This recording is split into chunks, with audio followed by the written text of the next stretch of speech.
Hey everyone, this is the Movie Club, and today we're watching Prisoners. The Dover family goes to visit their relatives, the Birches, to celebrate Thanksgiving. While the adults cook and set the table, the kids play. The girls, Anna Dover and Joy Birch, are cousins. They ask to go outside, and they're allowed with the older kids, Ralph and Eliza. The restless little ones want to climb onto a stranger's RV, but the teens stop them just in time.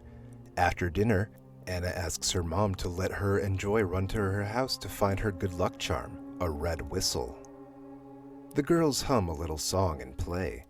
By the end of the evening, the parents ask the older kids where their sisters are, because they should have been back long ago. Keller rushes home, but he doesn't find his daughter and her cousin there either. Ralph suggests checking a strange white RV parked nearby. The vehicle isn't there anymore, and the parents already spiral into real panic and call the police. Detective Loki heads out on the case after the dispatcher's call. They find the RV at a gas station. The driver tries to flee, but he crashes into a tree. He acts very oddly, as if he's sick or on something illegal. The interrogation continues at the precinct. The suspect denies seeing the girls and says he just sleeps in that RV. Loki presses him, trying to wring out the truth. The man named Alex only admits that he usually parks the RV in the aunt's yard. Loki heads there immediately. Aunt Holly shows him Alex's bedroom and says that in the summer the guy really does sleep in the RV. She quarreled with her husband 5 years ago and he left, abandoning the vehicle, which she now wants to sell. Alex loved him like a father, and his real parents died in a car crash when the boy was only 6. They find no evidence in the RV, and half the state police are already scouring the woods alongside the parents. Loki stops by the Birch house, where the mother of the missing girl, Nancy, hands the detective photos of her daughter, where all the child's features can be clearly seen. Driven out of her mind by grief, Anna's mother Grace convinces herself the kids are just hiding to pull a prank on the parents. Detective Loki reports that Alex has the IQ of a 10-year-old, and someone like that can't abduct kids and then hide them in broad daylight. Keller can't understand how that person, in that case, can drive an RV. He assumes Alex has an accomplice. Before leaving, Keller begs them not to release Alex from custody. Loki asks his chief for that, but the chief refuses, since they have no right to hold him any longer. Loki starts knocking on doors of all former offenders living in the area. He stops at a priest's house who, drunk, fell asleep right on the floor. Loki searches the place and finds a hidden door to a basement behind the fridge. Down there he finds a corpse. The priest confesses that the man he killed never gave a name, but he came to confession and admitted he had killed 16 children and would kill more.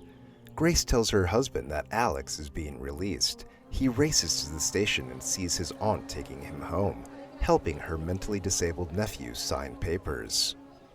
On the street, Alex is swarmed by reporters and by Keller, who attacks him and orders him to say where the girls are. Alex mumbles something, but the police quickly pull the attacker aside. In the police chief's office, Keller tells Loki what Alex said to him. "They were crying until I left." The devastated father demands they arrest the criminal immediately. The detective goes to see Alex and asks about the incident. He and his aunt deny everything. Grace has a breakdown because she finally understands her daughter isn't just hiding. Keller goes to help the police, leaving his older son to watch over his mother.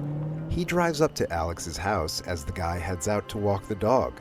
Suddenly, Alex hoists the dog up by its collar, then lets it back down like nothing happened. Keller threatens him with a gun when he hears a familiar song, the one Anna sang on Thanksgiving Day. He leads Franklin, the father of the other missing girl, to an abandoned house where he has hidden the abducted Alex. Franklin is shocked by what he sees, but Keller explains that if they let him go now, he'll just pretend to be a half-wit again. In his plan, they must torture Alex and force the truth out of him, otherwise their kids will die. Detective Loki tries to find information on the criminal the priest killed and locates one of his victims' families. He visits their home, where the woman shows him the only videotape of her son.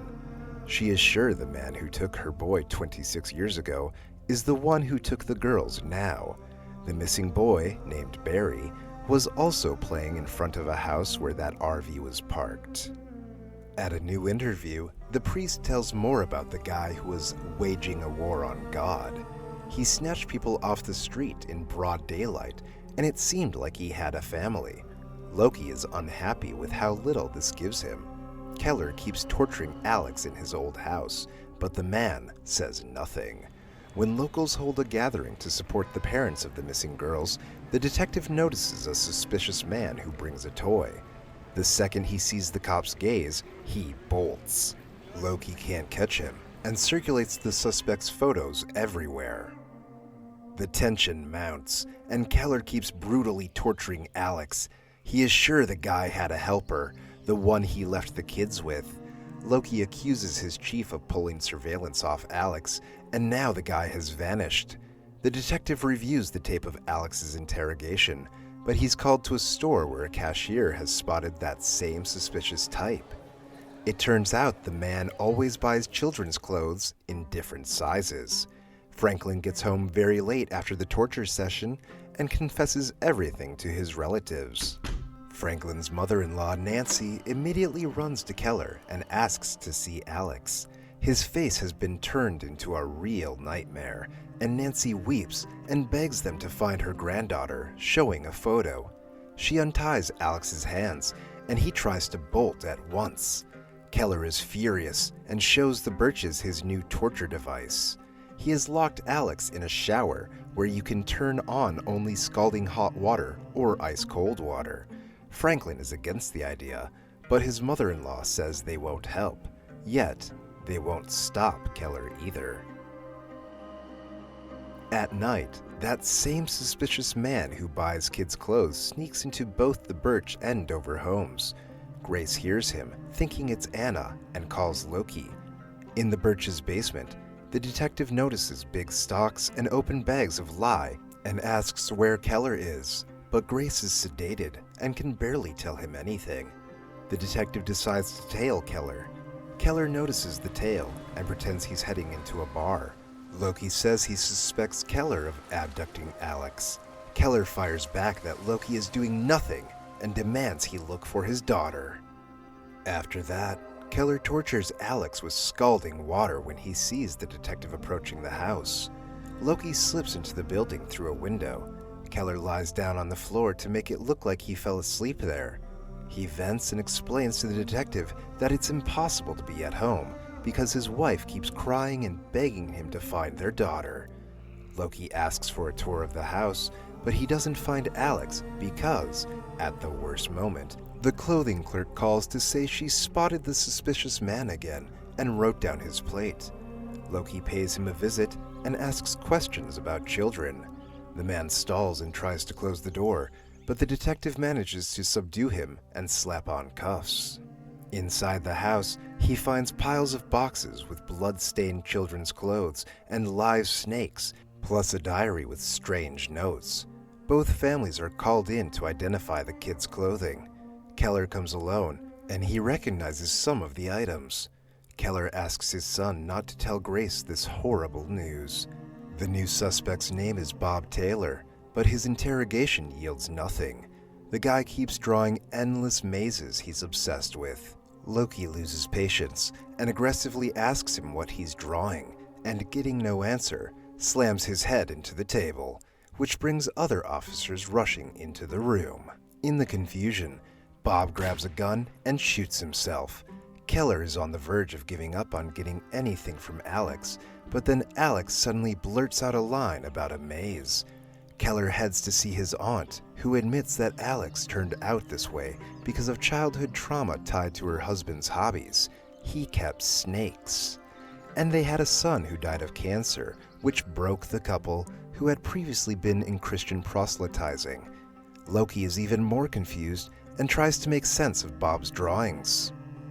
In anger, He smashes everything around him and suddenly spots a similarity between Bob's drawings and the mark that was on the kid's clothing. The experts who searched Taylor's house report that the blood on the clothing is pig's blood. They found buried child mannequins in the house, but still no real leads. Suddenly, Loki is struck by a thought. He rushes to the Dover house, where he finds Anna's second sock, the same as the one her father identified. In the morning, Grace gets a sudden phone call. Joy has been found, but not Anna. The family rushes to the hospital, where the girl has been brought. It turns out Joy was kept under illegal substances, and she remembers nothing. Suddenly, she looks at Keller and says, "You were there!" Right after that, he bolts, and Loki chases him, hoping to find him in the abandoned house, but finds only Alex there. Keller, however, goes back to the aunt of the mentally challenged man, Holly. She lets him in and points a pistol, forcing him to put on cuffs and drink some vile liquid from a bottle. Then Holly leads him to her husband's old car. She confesses that Alex, also Barry, is not their nephew at all. He was their first victim, and later, Bob Taylor, and many others. Some died, others they let go after stripping them of their sanity. She explains that taking children is their war against God, who took their son from them. She forces Keller to move the car, and under it there is a hatch. Holly says Alex didn't touch the girls. She makes Keller jump down into the pit. At this time, the police chief sends Loki to Holly's to inform her about Alex.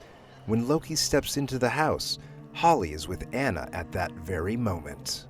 The detective arrives just in time because the deranged old woman is about to inject the girl with a lethal dose of drugs. In the shootout, Loki kills her, but takes a wound himself. Fighting the pain, he races Anna to the hospital. Alex Barry is reunited with his mother after more than 20 years. In the clinic, the happy mothers and daughters visit their savior Loki. He sees a red whistle on Anna. Grace says it's a new one. The girl never found the old whistle, and her husband never called, and she begs him to find Keller. Loki promises to find him, and after being discharged from the hospital, working at Holly's house, he suddenly hears a faint whistle from underground. It's Keller. He found Anna's red whistle, which turned out to be his salvation. That's where the movie ends. Thanks to everyone who watched this video to the very end. Please hit the like button on this video, drop a comment with your thoughts on the film, and I'll see you in the next uploads.